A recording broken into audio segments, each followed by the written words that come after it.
شروع اللہ کا نام لے کر جو بڑا مہربان نہایت رحم والا ہے، وہ کہ جس کے ہاتھ میں بادشاہی ہے، بڑی برکت والا ہے اور وہ ہر چیز پر قادر ہے۔ اسی نے موت اور زندگی کو پیدا کیا تاکہ تمہاری آزمائش کرے کہ تم میں کون اچھے کام کرتا ہے، اور وہ زبردست ہے، بخشنے والا ہے۔ اسی نے 7 آسمان اوپر تلے بنائے۔ اے دیکھنے والے، کیا تو رحمان کی تخلیق میں کچھ نقص دیکھتا ہے؟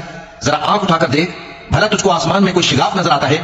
پھر بار بار نظر کر تو نظر ہر بار تیرے پاس ناکام اور تھک کر لوٹ آئے گی۔ اور ہم نے قریب کے آسمان کو تاروں کے چراغوں سے زینت دی اور ان کو شیطانوں کے مارنے کا آلہ بنایا، اور ان کے لیے دہکتی آگ کا عذاب تیار کر رکھا ہے۔ اور جن لوگوں نے اپنے پروردگار سے کفر کیا، ان کے لیے جہنم کا عذاب ہے، اور وہ برا ٹھکانہ ہے۔ جب وہ اس میں ڈالے جائیں گے تو اس کا چیخنا چلانا سنیں گے، اور وہ جوش مار رہی ہوگی، گویا ہمارے جوش کے پھٹ پڑے گی۔